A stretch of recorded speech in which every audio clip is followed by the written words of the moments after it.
Air custom air handling units. And I have this demo unit here to show you guys exactly what I'm talking about. And I think this video is going to really make it clear for you guys the quality of material and the careful engineering that we put into every single unit. So let's start from the bottom. So the perimeter of our unit base is constructed from structural steel C-channel, as you can see right here. And then we use these 1/4 inch thick structural rectangular tubing, and those are installed on maximum 24-inch centers.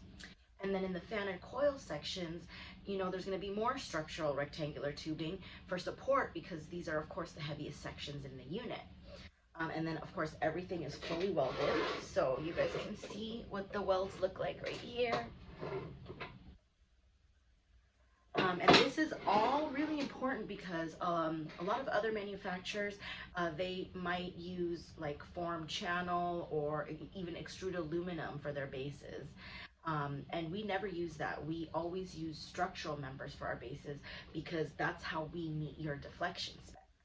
So whether your deflection spec calls for 1/200 or 1/220, 1/240, we're going to meet that using these structural members. And in fact, actually, Alliance offers a factory cabinet deflection test that the owner can witness if they'd like. So next we'll talk about the floor of the unit. So as standard, we use 16 gauge galvanized sheet metal for the floors. Other manufacturers might use 20, 22, or 24 gauge. So it's just something to watch out for. And then the floors are constructed with what's called a standing seam construction. And we use minimum 1-inch standing seams. And on this demo unit, you can actually see an example of a standing seam here on the roof of the unit, because we just don't have one on the floor on this demo unit. So basically, this whole seam right here is welded with 2-inch welds every 8 inches, all the way down the length of the seam.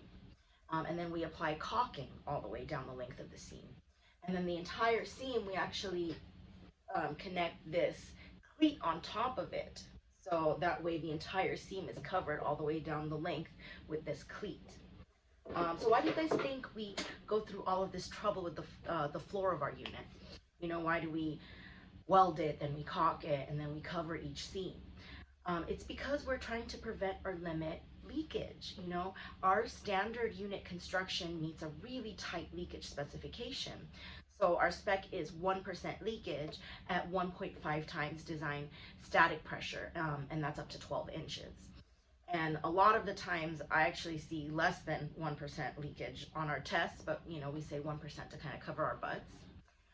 But if you guys even want more assurance, instead of those 2-inch welds that I was talking about, we can actually do a fully welded seam construction all the way down the length of the welds.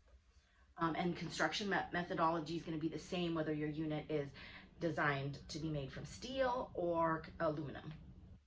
And then once we have the floor welded to the base structure, basically we clean it and we paint it, and that's to help prevent any corrosion, especially at all of the welds. And then afterwards we apply 2 inches of this R13 foam insulation right here.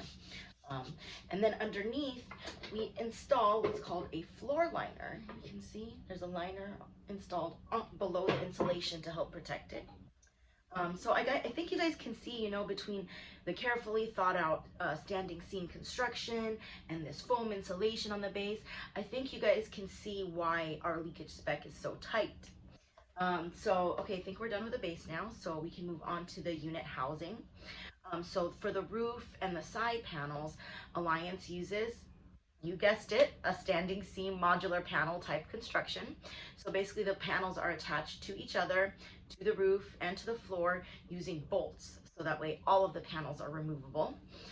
So we never use what we call tech screws, sheet metal screws, or self-tapping screws. We only use bolts. And the reason for that is because these are pressure containing panels, right? So we're trying to minimize or prevent leakage. And then all of the bolting is done outside of the tunnel, so that way you don't have any penetrations into the tunnel that can cause leakage.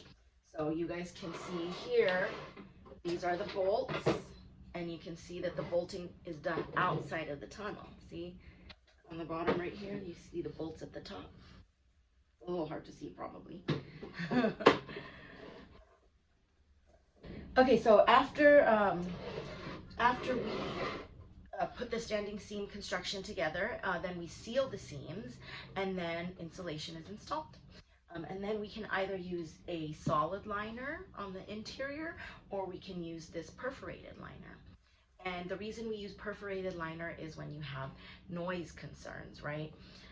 So what happens is if you have perforated liner, the insulation inside the unit helps absorb some of the sound.